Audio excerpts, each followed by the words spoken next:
Assalamualaikum warahmatullahi wabarakatuh. Mari klik subscribe di channel ini dan aktifkan tanda loncengnya untuk mendapatkan update pemberitahuan di video berikutnya.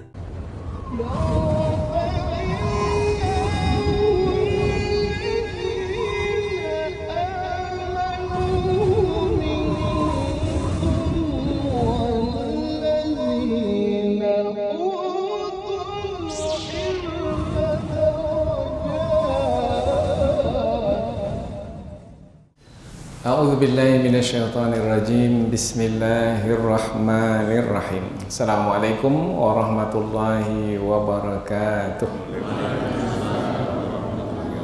Alhamdulillahirabbil alamin wa bihi nasta'inu ala umurid dunya waddin nasta'inu wa nastaghfiruh wa na'udzu billahi min shururi anfusina wa min sayyiati a'malina. فمن يهد الله فلا مضل له ومن يضلل فلا هادي له أشهد أن لا إله إلا الله وحده لا شريك له وأشهد أن محمدا عبده ورسوله لا نبي بعده أما بعد. Puji syukur kehadirat Allah Subhanahu wa taala yang masih melimpahkan rahmat dan nikmatnya. Kita bersyukur dengan mengucapkan alhamdulillahirabbil alamin. Kemudian tidak lupa pula bersalawat kepada Rasulullah sallallahu alaihi wasallam, yaitu dengan mengucapkan Allahumma salli ala sayyidina Muhammad wa ala ali sayyidina Muhammad, dan bersalam kepada Rasulullah dengan ucapan assalamu alayka ya Rasulullah. Alhamdulillah, kita dapat kembali meneruskan pengajian tafsir ayat-ayat suci Al-Quran yang insyaallah kita akan teruskan kepada ayat yang ke-23, 24 dan 25 dari surah Al-Hajj. 3 ayat yang akan kita pelajari ini adalah menerangkan tentang balasan yang Allah sediakan untuk manusia di hari akhirat nanti.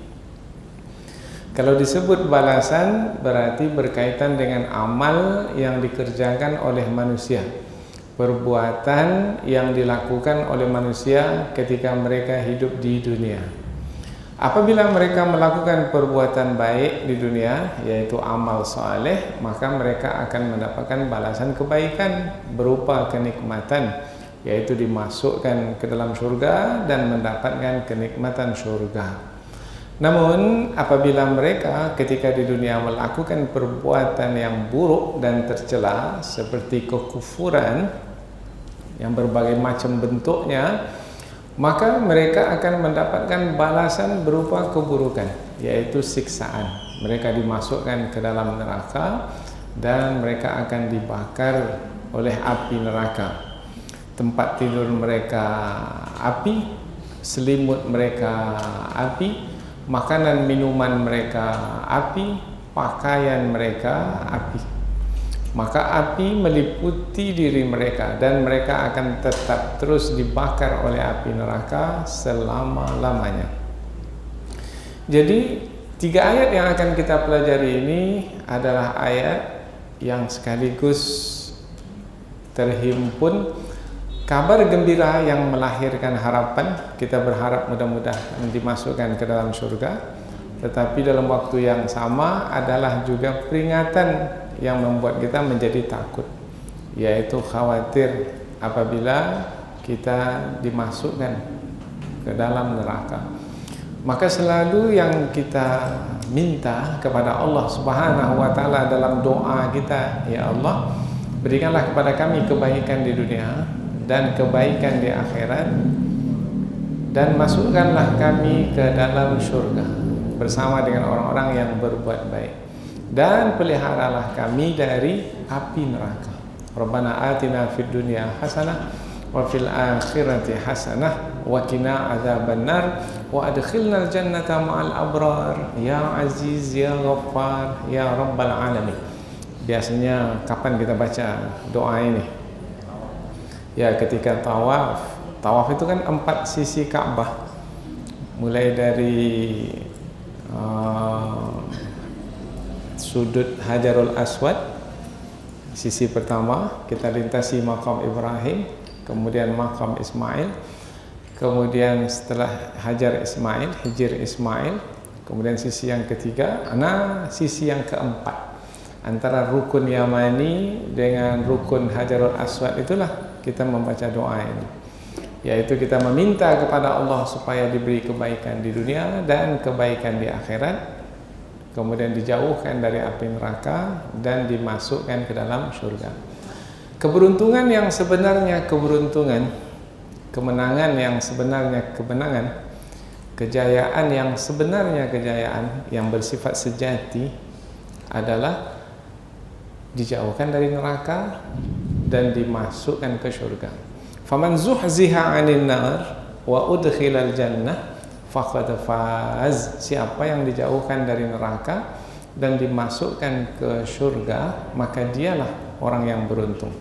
Maka kita berharap mudah-mudahan 3 ayat yang kita pelajari ini menambahkan lagi harapan kita untuk dimasukkan ke dalam surga, dan juga mudah-mudahan melahirkan ketakutan dalam hati kita sehingga kita berhati-hati, berwaspada, sehingga tidak dimasukkan ke dalam neraka. Kita meminta pemeliharaan dan perlindungan dari Allah, mudah-mudahan dijauhkan dari api neraka. Maka apabila kita membahaskan 3 ayat ini nanti, maka mudah-mudahan insyaallah melalui penjelasan atau tafsir dari ayat ini, mudah-mudahan menambah pengetahuan kita tentang surga dan menambah pengetahuan kita tentang neraka. Karena dengan bertambah pengetahuan, mudah-mudahan bertambah keimanan. Karena salah satu rukun iman itu adalah beriman, percaya kepada hari akhirat. Salah satu dari bahagian hari akhirat itu adalah surga dan neraka. Percaya surga itu adalah tempat orang-orang yang beriman, yang beramal soleh nantinya di hari akhirat, dan neraka adalah tempat orang-orang kafir yang melakukan kezaliman dan kejahatan. Kita berharap mudah-mudahan insyaallah majlis ilmu kita ini betul-betul yang akan menambah pengetahuan kita dan menjadi bekal bagi kita sebelum kita meninggal dunia, yaitu dengan ilmu. Mudah-mudahan kita dapat beramal dengan ilmu tersebut, dan itulah sebenarnya isi dari hidup ini. Isi hidup ini, isi itu dalam bahasa Arab umur itu isi. Memakmurkan muka bumi memaknanya mengisi muka bumi dengan amal, dengan perbuatan. Maka isi hidup kita itu sebenarnya adalah amal-amal yang kita kerjakan. Apa saja amal, yaitu perbuatan yang baik yang kita kerjakan, itulah isi dari umur kita itu. Maka ada orang yang bilangan tahun dari umurnya itu sedikit, tetapi amal yang dikerjakan banyak, maka bermakna umurnya itu berisi. Tapi ada orang yang bilangan umurnya itu banyak, tetapi amalnya sedikit, maka berarti umurnya yang panjang itu kurang berisi. Kurang berisi ini bahasanya lembut sedikit. Malah ada yang tak berisi sama sekali. Solat tidak, puasa tidak, zakat tidak, baca Quran tidak, zikir tidak. Karena isinya itu hanyalah makan, minum, apa lagi? Tidur.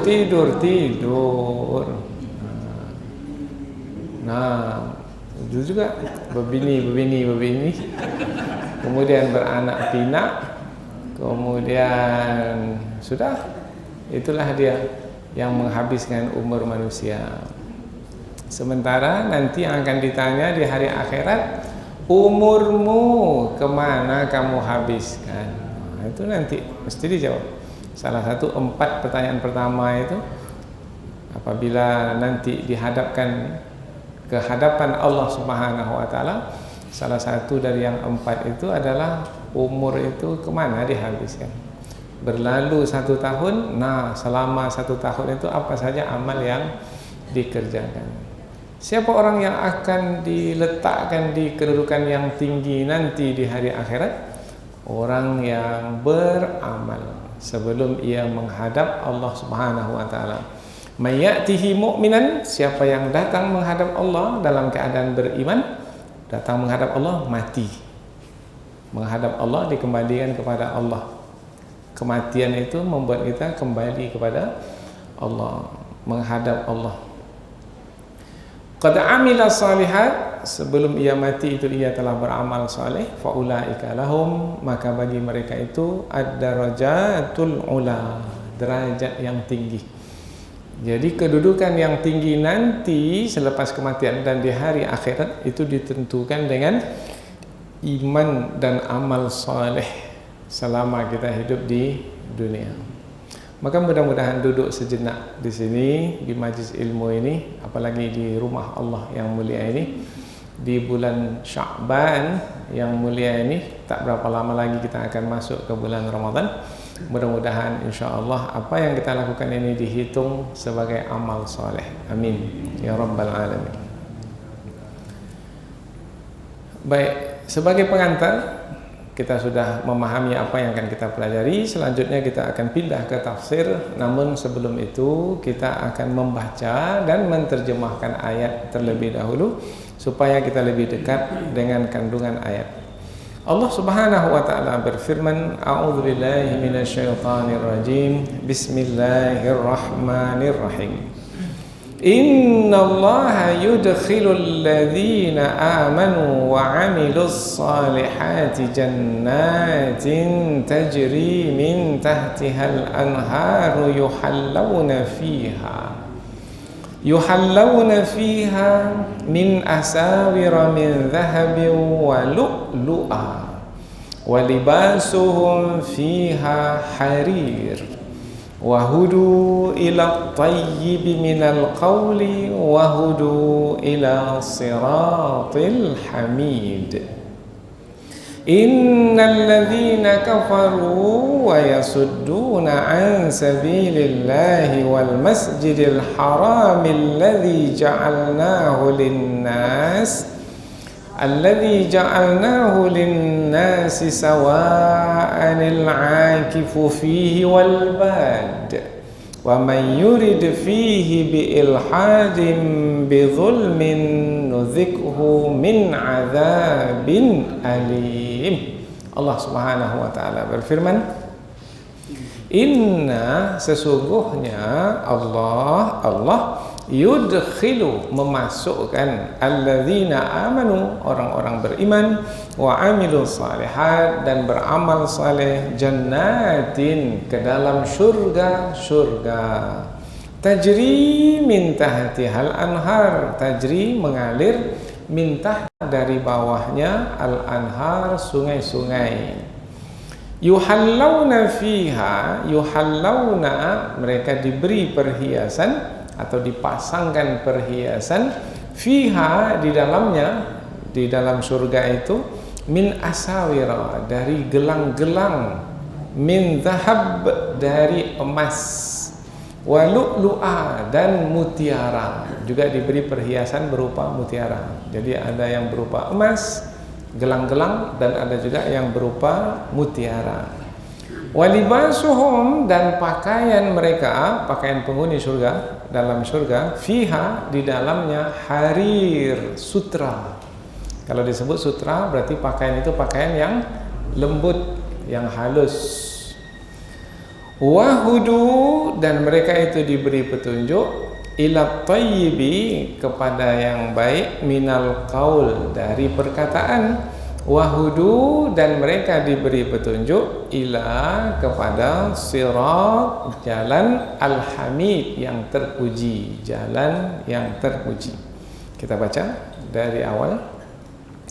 Sesungguhnya Allah memasukkan orang-orang yang beriman dan beramal saleh ke dalam surga-surga yang mengalir di bawahnya sungai-sungai. Mereka diberi perhiasan di dalamnya dari gelang-gelang yang terbuat dari emas dan mutiara. Dan pakaian mereka di dalamnya, di dalam surga itu, sutra. Dan mereka diberi petunjuk kepada perkataan yang baik, atau yang baik dari perkataan, dan diberi petunjuk kepada jalan yang terpuji. Ayat berikutnya. Nah, ayat berikutnya ini adalah siksaan ke atas orang yang kafir.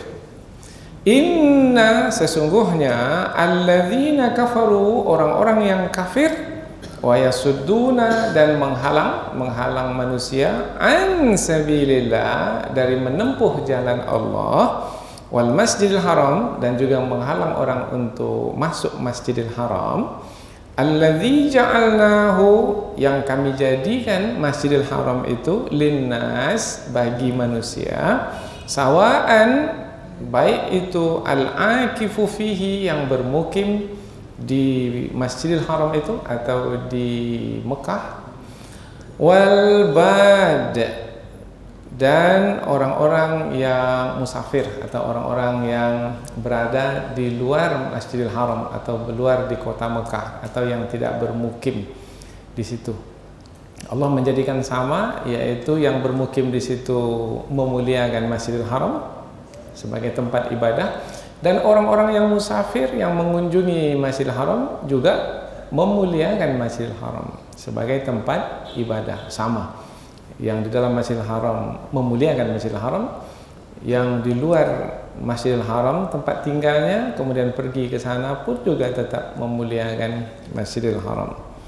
Begitu tingginya kedudukan Masjidil Haram. Ayat berikutnya, wa may yurid fihi, dan barang siapa yang menghendaki atau yang ingin di dalamnya, bi ilhadin, untuk melakukan perbuatan yang melanggar atau perbuatan yang menyimpang, bizulmin, yaitu dengan melakukan kezaliman, nuzikhu, niscaya kami akan merasakan kepadanya, min azabin alim, dari azab yang pedih.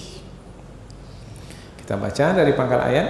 Sesungguhnya orang-orang yang kafir dan menghalang manusia dari jalan Allah dan Masjidil Haram, yang kami jadikan Masjidil Haram itu bagi manusia sebagai tempat yang dihormati, baik bagi orang-orang yang bermukim di dalamnya ataupun orang yang berada di luar Masjidil Haram.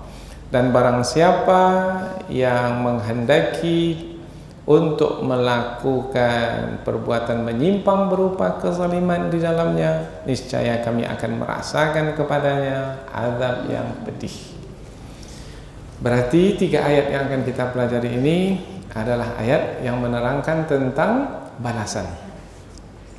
Berbuat baik, balasannya baik.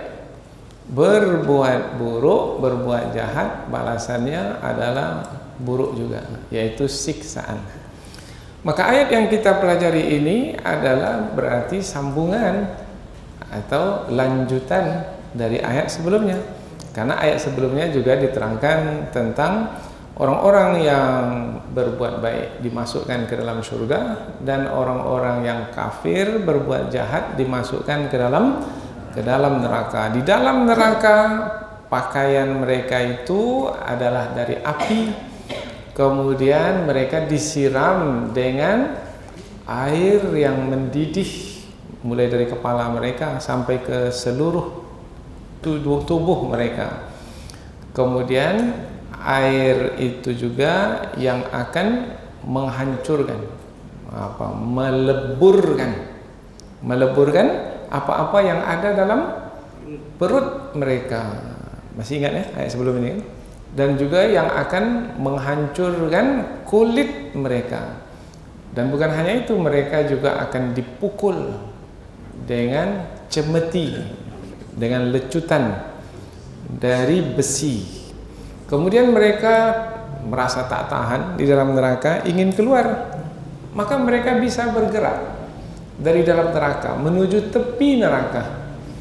Tetapi setiap kali mereka sampai ke tepi neraka, Allah kembalikan lagi mereka ke tengah neraka dan dikatakan kepada mereka, rasakanlah azab neraka yang membakar itu. Jadi apabila ayat kita pelajari ini menerangkan tentang hukuman yang berbuat baik dapat balasan baik dan yang berbuat buruk dapat siksaan, berarti ayat ini dengan ayat sebelum ini, ayat yang sebelum ini dengan ayat yang sekarang ini berarti masih lagi dalam satu pembahasan, yaitu berkaitan dengan balasan. Nah, maka selalu kita di surah apa itu? Yang surah pendek yang kita hafal itu, "Faman ya'mal mithqala dzarratin khairan yara, wa man ya'mal mithqala dzarratin syarran yara." Khairan yara, syarran yara. Barang siapa yang melakukan perbuatan sekecil apapun perbuatan dilakukan, sebesar biji zarah, atom umpamanya. Kemudian kalau tanam-tanaman yang kita ketahui biji apa yang paling kecil? Biji bayam. Maka ada juga yang menerjemahkan sebesar biji bayam, maka pasti akan dibalas. Jadi sekecil apapun amal kita akan dibalas. Kalau yang kecil saja dibalas, apalagi yang besar. Kemudian tersembunyi dalam hati pun juga dibalas. Umpamanya niat, besok saya mau bersedekah, baru niat, belum lagi mengeluarkan uang, baru niat saja, sudah dihitung, sudah diberi balasan kebaikan. Meskipun besoknya tak jadi dia menginfakkan harta, tapi tetap telah dihitung sebagai amal soleh dan ada balasannya. Nah, jadi apabila kita mempelajari tentang ayat-ayat yang berkaitan dengan balasan, bermakna mestilah menjadi pelajaran bagi kita pada hari ini, pada masa ini, pada saat ini, yaitu pastikan umur yang Allah beri, waktu yang Allah beri kepada kita itu kita gunakan untuk beramal saleh, untuk melakukan kebaikan-kebaikan, dan kita hindari dari melakukan perbuatan yang melanggar, kemaksiatan. Karena dua saja perbuatan itu, yaitu perbuatan yang baik dan perbuatan yang buruk. Perbuatan yang baik balasan baik, perbuatan yang buruk balasan buruk. Maka selalu kita sebut berulang-ulang, maka banyaklah berbuat baik, karena nanti akan mendapatkan balasan yang banyak pula di hari akhirat. Banyak buat, banyak balasan. Sedikit buat, sedikit balasan. Tak ada buat, apa yang akan dibalas? Tak ada balasan apa-apa. Itu yang baik. Kalau yang buruk, banyak buat yang buruk, banyak pula siksaan. Berbagai macam siksaan nantinya. Sedikit buat, sedikit pula siksaan. Dan itu tanda keadilan Allah. Wala taziru waziratu wizra ukhra. Siapa yang buat, dia yang akan menanggung akibatnya, bukan orang lain.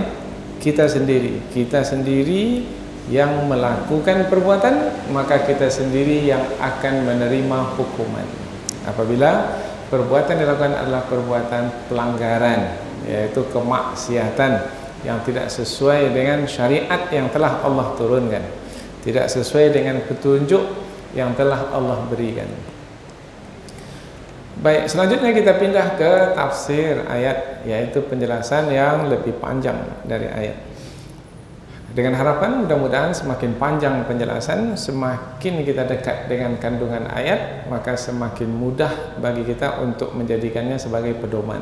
Karena Al-Quran diturunkan adalah sebagai pedoman. Innallaha yudkhilul ladzina amanu wa amilus salihat. Sesungguhnya Allah memasukkan orang-orang yang beriman dan beramal saleh jannatin, ke dalam surga-surga. Allah memasukkan orang-orang beriman dan beramal soleh. Ketika disebut beriman, bermakna mesti cepat fahami. Beriman kepada Allah, beriman kepada malaikat, beriman kepada kitab suci, beriman kepada rasul-rasul yang diutus, beriman kepada hari akhirat, beriman kepada qada dan qadar. Dan keimanan itu apakah cukup dengan pengakuan saja? Tidak. Cukup dengan keyakinan dalam hati saja? Tidak. keimanan mesti dibuktikan dengan amal soleh. Maka disambung dengan wa amilus solehat, dan beramal soleh. Nah, amal soleh baru disebut amal soleh kalau amal itu sesuai dengan syariat yang Allah turunkan. Kalau tak sesuai, tak bisa disebut, tidak dapat disebut sebagai amal soleh. Mesti sesuai dengan yang telah Allah turunkan. Umpamanya kita berjual beli dapat untung, halal atau haram? Halal. Maka duit yang halal itu kita infakkan. Baik atau buruk? Baik. Kita berdagang dengan meminjam uang ke bank dengan cara riba. Baik atau buruk? Buruk, karena Allah telah haramkan riba. Tapi dapat untung. Kemudian diinfakkan ke masjid. Baik atau buruk? Buruk. Karena innallaha thayyibun la yaqbalu illa, sesungguhnya Allah baik dan hanya suka dan menerima yang baik-baik. Jadi infaknya ke masjid itu ada pahalanya kalau begitu. Kalau dari hasil riba, tidak. Saya mau korupsi lah 3 miliar. Yang 2 untuk saya, yang 1 miliar nanti saya bangun masjid umpamanya. Maka apakah kalau dia membangun masjid maka dia akan mendapat balasan kebaikan? Tidak, Allah tak terima, karena Allah baik dan hanya menerima yang baik-baik. Kemudian dia pergi haji, dia pergi umrah, dia tawaf, dia sa'i juga. Apakah ada pahalanya? Tidak. Nah, itu yang disebut dengan amal soleh, yaitu amal yang sesuai dengan syariat. Sesungguhnya Allah memasukkan orang-orang yang beriman dan beramal soleh ke dalam surga. Sesungguhnya Allah memasukkan. Kita masuk sendiri ke dalam surga atau Allah yang memasukkan? Beda redaksi itu. Kalau kita masuk sendiri bermakna tak ada kaitan dengan Allah. Tetapi apabila Allah memasukkan bermakna Allah yang menentukan. Kita yang menentukan kita masuk surga dengan iman kita dan amal soleh kita sehingga kita masuk surga? Bukan iman kita, bukan amal soleh kita yang menentukan kita masuk surga. Nah, kita masuk surga itu adalah dengan rahmat dan ampunan Allah Subhanahu wa taala. Illa ayyataghammadani Allahu bimaghfiratihi wa rahmatihi. Nah, jadi penentu nanti di hari akhirat untuk masuk ke dalam surga, penentunya adalah Allah Subhanahu wa taala. Maka jangan berbangga pula dengan amal soleh. Iman saya kuat dulu ketika dunia, amal soleh saya banyak dahulu ketika dunia, maka pasti saya akan masuk. Oh, enggak. Yang menentukan masuk surga adalah Allah. Surga diterangkan sebagai tempat yang indah. Nah, untuk menerangkan tentang keindahan surga disebut di sini dengan penjelasan tajri min tahtihal anhar, mengalir dari bawahnya sungai-sungai.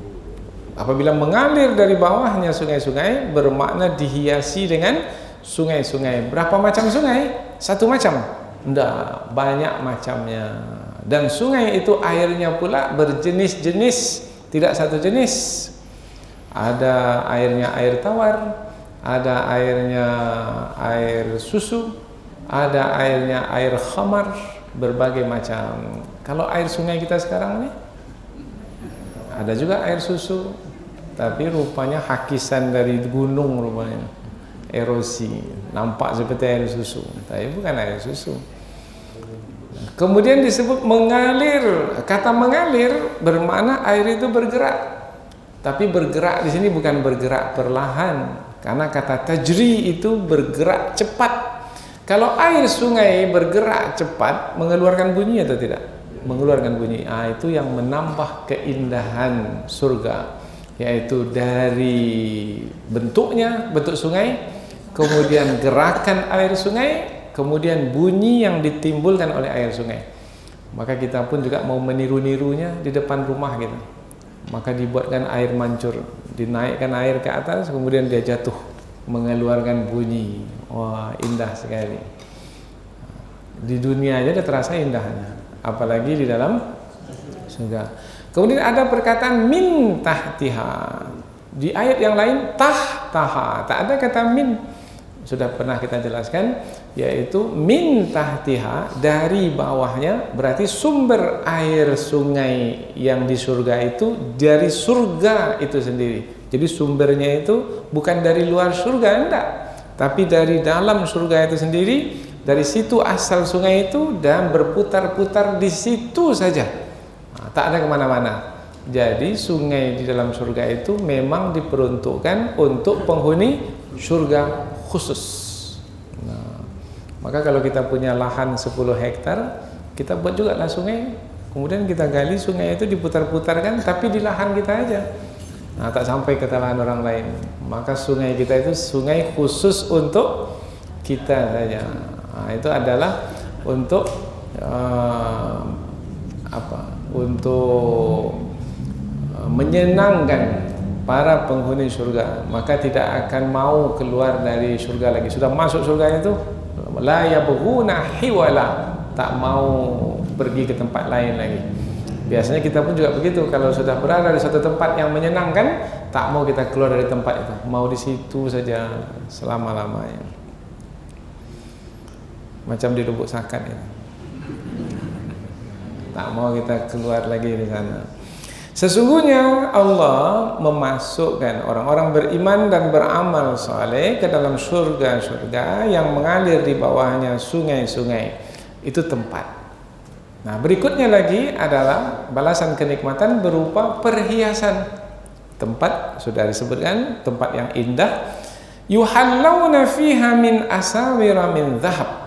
Diberi perhiasan kepada mereka penghuni surga itu di dalam surga itu berupa gelang-gelang dari emas. Biasanya yang bergelang ketika di dunia ini adalah perempuan, dan dari emas boleh, tetapi bagi laki-laki tidak. Nah, tapi laki-laki ada juga gelangnya, biasanya jam, gagah. Nanti di hari akhirat laki-laki diberi perhiasan berupa gelang dari emas, meskipun ketika di dunia diharamkan, tapi ketika di dalam surga diperbolehkan sebagai perhiasan. Walu'lu'ah, dan perhiasan yang diberikan juga kepada penghuni surga adalah mutiara. Mutiara itu adalah perhiasan, biasanya dipakai di mana mutiara itu? Mutiara biasanya di kalung, mainan kalung, atau biasanya di mata cincin umpamanya. Dan biasa lagi di mana? Di tijan. Tijan ini apa itu yang di kepala itu? Mahkota. Mahkota. Biasanya sultan-sultan, raja-raja menggunakan mahkota yang bertahtakan, yang bertatahkan mutiara, berkilau. Biasanya mutiara itu apabila ada saja cahaya maka dia akan berkilau.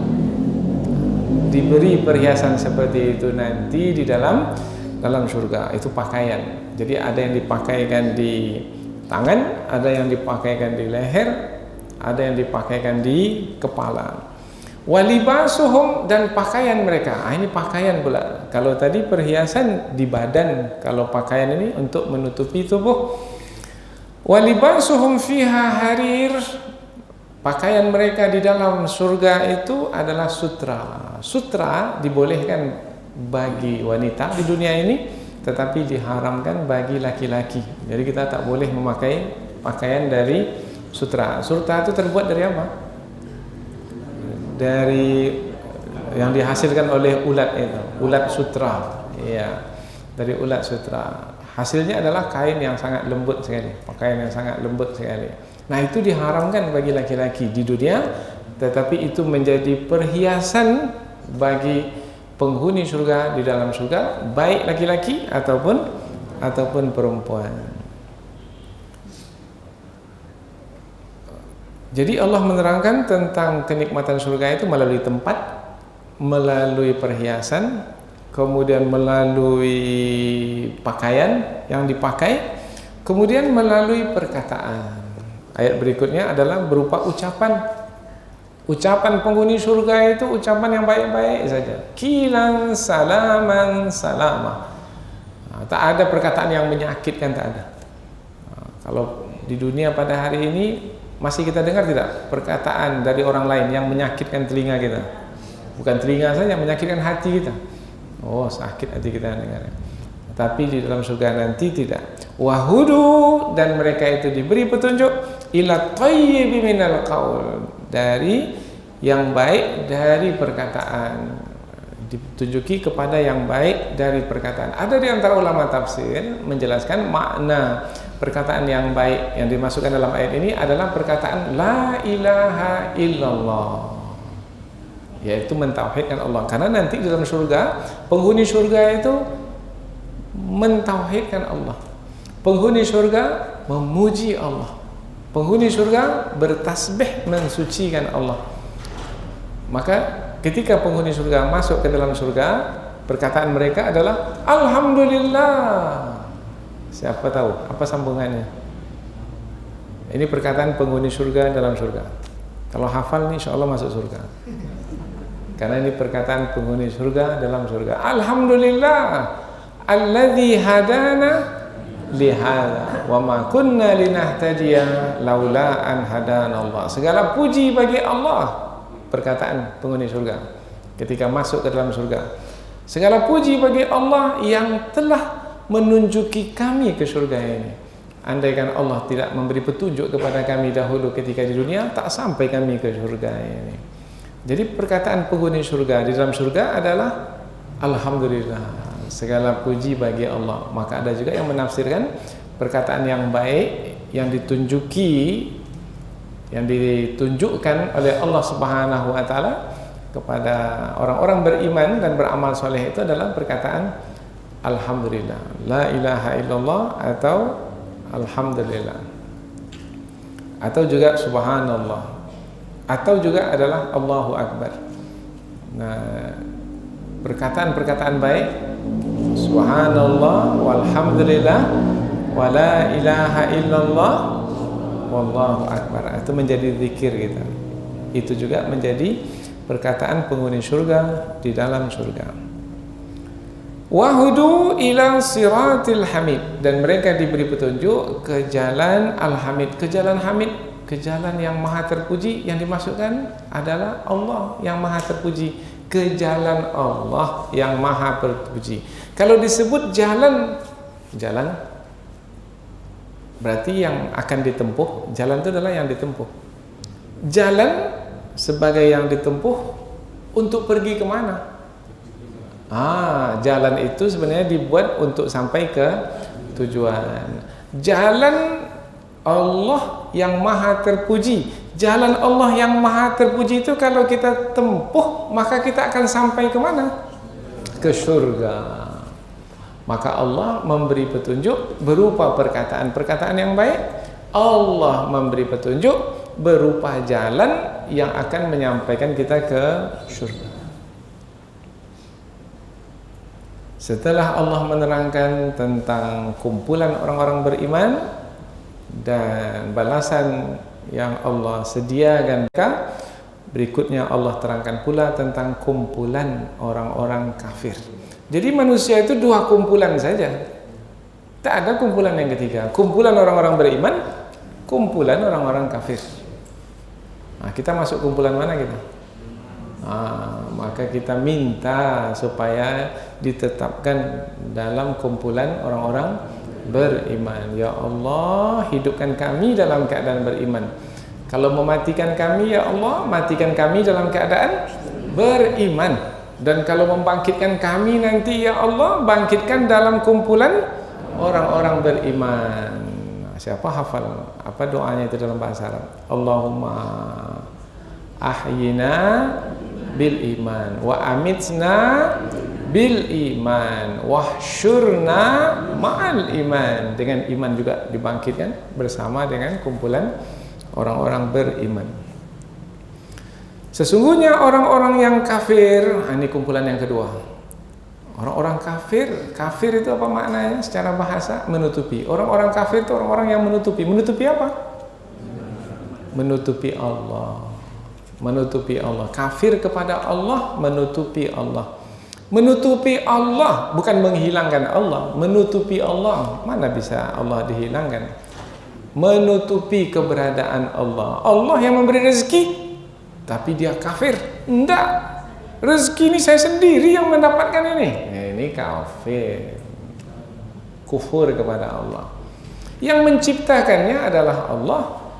Allah yang menciptakannya untuk dia beribadah kepada Allah, tapi dia kafir. Enggak, saya ini ada karena ada ayah mak saya, maka adalah saya ini.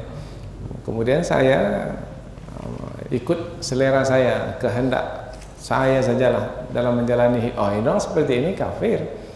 Nah, yang menciptakan kita adalah Allah. Ya, dengan sebab ayah dan ibu kita. Tetapi apabila mengetahui bahwasanya yang mencipta adalah Allah, maka akan beriman kepada Allah dan akan tunduk dan patuh kepada Allah. Dan ayah ibu itu hanya sebagai sebab. Sebab dahulu ada yang lahir ke dunia ini tanpa ayah. Siapa? Nabi Isa alaihissalam. Bahkan tak punya ayah, tak punya ibu. Nabi Adam alaihissalam. Nah, siapa yang menciptakan manusia pertama? Allah. Untuk apa Nabi Adam itu diciptakan? Untuk beribadah kepadanya. Nah, tapi dia menutupi keberadaan Allah yang menciptakannya. Tidak mau beribadah kepada Allah bermakna menutupi keberadaan Allah yang diibadati. Nah, dia hidup sesuka hati. Orang yang seperti ini adalah orang-orang yang kafir. Sesungguhnya orang-orang yang kafir, yaitu orang-orang yang menutupi keberadaan Allah atau menutupi kebenaran. Wa yasudduna an sabilillah, dan mereka itu menghalang manusia dari menempuh jalan Allah. Jalan Allah itu apa? Agama Islam. Ada menghalang manusia dari memeluk agama Islam. Jangan masuk agama Islam. Dahulu nih apabila kita bawa ke suasana di kota Mekah, maka ada orang-orang kafir itu menghalang penduduk kota Mekah yang lainnya dari mengikuti Rasulullah Sallallahu Alaihi Wasallam. Jangan masuk Islam, jangan percaya kepada Muhammad itu. Itu namanya menghalang dari jalan Allah. Kalau pada hari ini juga begitu. Tak usahlah pergi ke majelis ilmu itu, habiskan waktu saja. Nah, di sini ajalah kita. Ini menghalang dari jalan Allah. Atau majelis ilmu itu yang dilarang, tak usahlah buat majelis ilmu. Nah, kita sendiri sajalah jalani hidup dengan akal fikiran kita. Menghalang. Kemudian tidak diperbolehkan kita untuk mengkaji firman-firman Allah Subhanahu wa taala dan sabda-sabda Rasulullah. Ini menghalang manusia dari jalan Allah, yaitu jalan Allah itu menuntut ilmu, itu jalan Allah. Berjihad, itu adalah jalan Allah. Mengorbankan, menginfakkan harta untuk membangun masjid, sekolah, pendidikan Islam, itu adalah jalan Allah. Nah, menghalang manusia dari jalan Allah. Ada orang yang berusaha menghalang orang-orang beriman dari jalan Allah. Oh, ada. Dari sejak dahulu lagi hingga ke hari ini. Wal Masjidil Haram, dan menghalang dari berangkat ke Masjidil Haram. Nah, kita berangkat ke Masjidil Haram. Masjidil Haram di mana Masjidil Haram? Di kota Mekah. Di kota Mekah. Biasanya ke Masjidil Haram untuk apa? Untuk beribadah. Pergi umrah atau pergi haji, karena di tengah-tengah Masjidil Haram itu ada Al-Baitul Haram. Al-Baitul Haram yang dimaksudkan Ka'bah. Di tengah-tengah Masjidil Haram itu ada Al-Baitul Haram. Jadi ada Al-Baitul Haram, Ka'bah. Ada Al-Masjidil Haram. Itu masjid yang memang diperuntukkan untuk ibadah, namanya Masjidil Haram. Ada lagi namanya Al-Baladul Haram. Balad, negeri, berarti Mekah. Ada lagi Al-Mash'aril Haram. Mash'aril Haram, kalau kita bergerak dari Arafah, selesai wukuf di Arafah, kemudian kita pergi ke Mina, maka dalam Al-Quran disebutkan apabila meninggalkan Arafah kemudian pergi ke Mina, maka banyaklah berzikir di Mash'aril Haram. Nah, Mash'aril Haram itu kawasan di luar kota Mekah, tapi masih lagi tempat-tempat menunaikan ibadah haji. Umpamanya Arafah itu masuk Masy'aril Haram. Mina masuk Masy'aril Haram. Antara Arafah dengan Mina tempat kita mabit, Muzdalifah itu adalah Masy'aril Haram. Meskipun itu di luar kota Mekah. Nah, kita kan kalau pergi wukuf ke Arafah itu kan keluar dari kota Mekah. Keluar dari kota Mekah, Arafah itu di luar kota Mekah. Muzdalifah, Mina. Tapi Arafah, Muzdalifah, Mina itu disebut Masy'aril Haram. Jadi yang menjadi pusatnya sekali apa? Al-Baitul Haram. Al-Baitul Haram berada di mana? Di Masjidil Haram. Masjidil Haram berada di mana?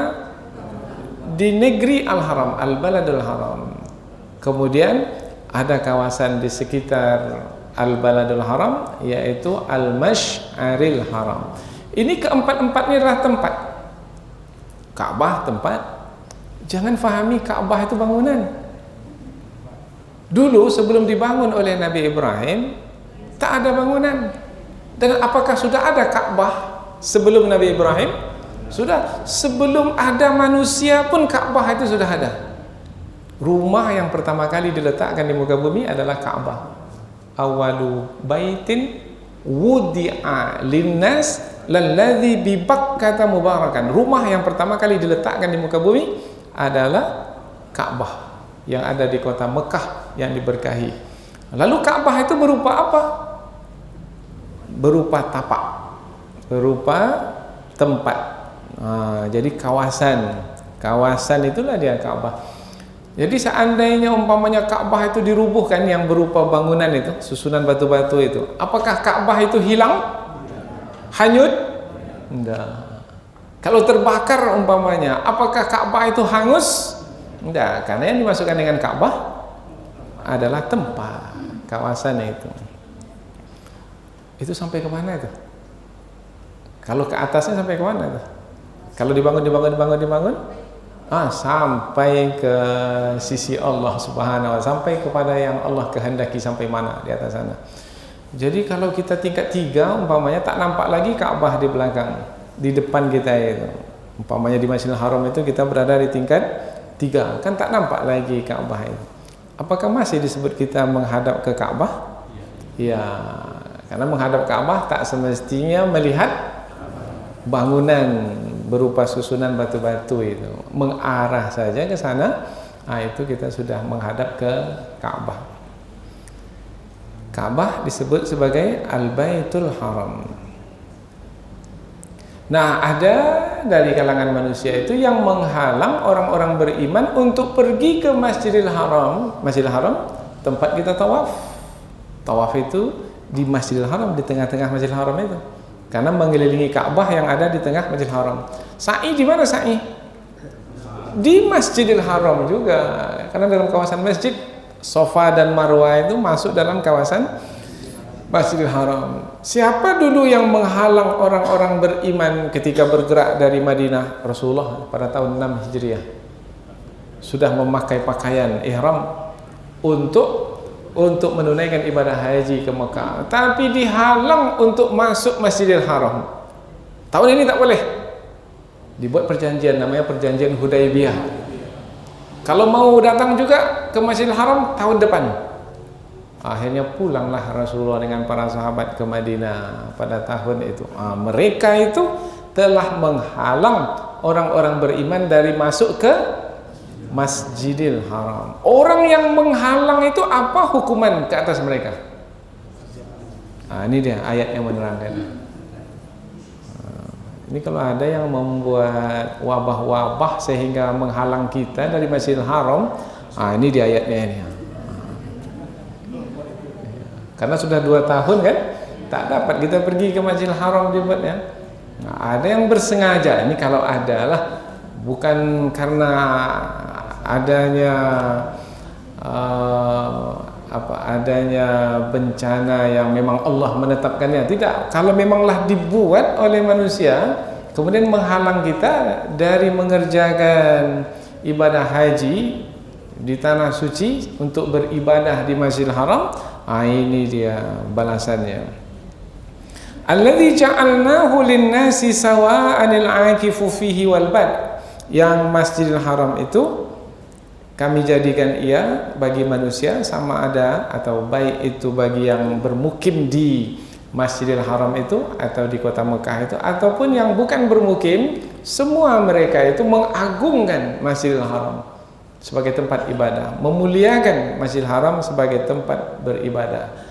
Dan ini sambungannya, wa may yurid, dan barang siapa yang menginginkan atau menghendaki, berkeinginan, fihi, di tanah suci itu, di Mekah itu atau di Masjidil Haram itu, bi ilhadin bizulmin, dengan melakukan kezaliman, pelanggaran berupa kezaliman, yaitu menghalang tadi dari Masjidil Haram, kemudian menghalang dari jalan Allah, dan mereka adalah orang-orang kafir, maka nuzikhu, kami akan rasakan kepadanya min azabin alim, dari azab yang pedih. Maka ada di antara ulama tafsir menyebutkan siksaan yang disebutkan dalam ayat ini bukan hanya di akhirat, tetapi juga akan didapatkan di dunia ini. Biasanya ini yang kita dengar dari cerita ini, jangankan orang kafir, orang beriman saja, dia berada di kota Mekah, di Masjidil Haram, kemudian dia melakukan perbuatan kezaliman, umpamanya kesombongan, hanya berupa perkataan, kesombongan saja. Allah, dekat tempat tinggal saya ini dengan Masjidil Haram ini, takkan mungkin saya sesat. Sombong dia dengan perkataannya itu, 3 hari tak pulang-pulang. Sesat. Apa sebab? Ini ayatnya ini. Barang siapa yang menghendaki untuk melakukan pelanggaran berupa kezaliman. Kezaliman itu berupa apa? Menyekutukan Allah, ya, kezaliman. Melakukan kemaksiatan, ya. Keangkuhan dan kesombongan berupa perkataan pun juga adalah kezaliman. Nah, seperti perkataan tadi itu. Oh, saya ini tak akan terlantar di kota Mekah ini. Saya buat duit banyak. Ini duit aja semua ini, hilang duitnya. Tak ada lagi duit. Maka jangan coba-coba menyombongkan diri di kota Mekah.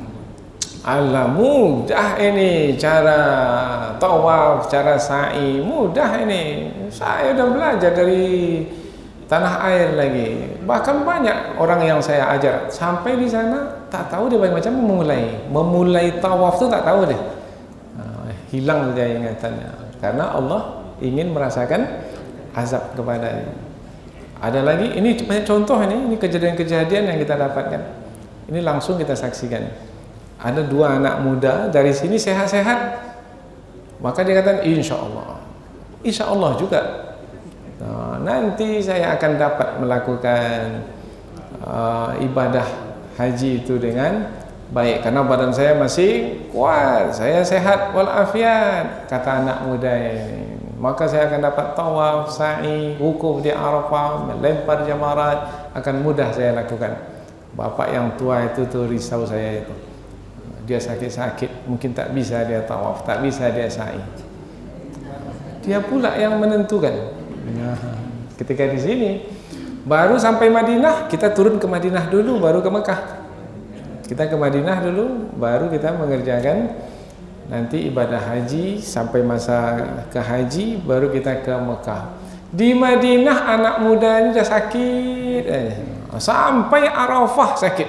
Dengan ambulan dia ke Arafah. 2 anak muda tadi. Bapak yang tua tu, di Madinah ya sakit-sakit. Menjelang ke Mekah sehat badannya. Di Arafah sehat. Melempar jamarat, dia pula yang lebih kencang jalannya dari kita lagi. Sampai dari tempat jamarat ini. Bagaimana bisa seperti itu? Allah Subhanahu wa ta'ala. Jangan berlaku sombong ketika berada di tempat yang suci, apalagi di bulan yang suci. Maka ada di antara ulama mengatakan, berbuat kebaikan di Masjidil Haram atau di kota Mekah, balasan kebaikannya berlipat ganda. Tetapi barang siapa yang melakukan kejahatan di Masjidil Haram, balasannya berupa siksaan pun berlipat kali ganda pula. Kita kan berlipat kali ganda kalau kita beribadah di sana. Siapa yang sholat di sana sekali sama dengan sholat di tempat kita ini berapa kali? 100.000 kali. Tapi kalau melakukan kejahatan di sana berlipat ganda pula. Apa sebab? Tempat itu tempat yang dihormati. Maka yang dihormati itu disebut Al-Haram. Maka ada Al-Baitul Haram, Al-Masjidil Haram, ada Al-Baladul Haram, ada Al-Mash'aril Haram. Keempat-empatnya tempat, tambah satu disebut dalam Al-Quran, ada waktu yang dihormati, 4 bulan, tak boleh berperang di dalamnya. Namanya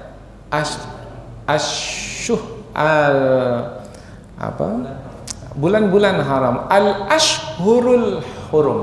Nah, Al-Ashhur maknanya bulan-bulan, 4 bulan yang dihormati, yang tidak boleh berperang di dalamnya.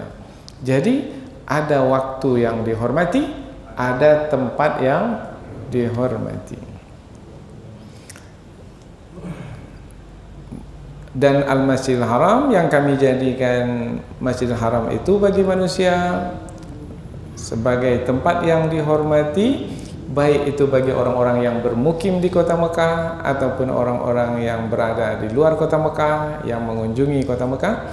Dan barang siapa yang menghendaki di dalamnya, di dalam Masjidil Haram atau di dalam negeri Al-Haram yaitu Mekah, untuk melakukan perbuatan berupa kezaliman, niscaya kami akan merasakan kepadanya azab yang pedih. Nah, itu di dunia dan di akhirat nanti. Maka Allah Subhanahu wa taala menjaga kota suci Mekah dan kota suci Madinah dari perbuatan kezaliman musuh yang akan merusak atau mengganggu kemuliaan 2 tempat suci ini hingga hari kiamat. Dajjal bisa masuk Masjidil Haram, masuk kota Mekah? Tidak. Kota Madinah tidak. Tetapi Palestina dia bisa masuki. Tapi 2 tanah suci Dajjal tidak bisa memasukinya karena Allah menjaga kehormatan 2 tanah suci. Apabila Allah saja menjaga kehormatannya, maka tentu kita juga hendaknya menjaga kehormatan 2 tanah suci tersebut. Mudah-mudahan insyaallah apa yang kita pelajari ini ada manfaatnya. Subhanakallahumma wa bihamdika asyhadu an la ilaha illa anta wa astaghfiruka wa atubu ilaik. Wassalamualaikum warahmatullahi wabarakatuh.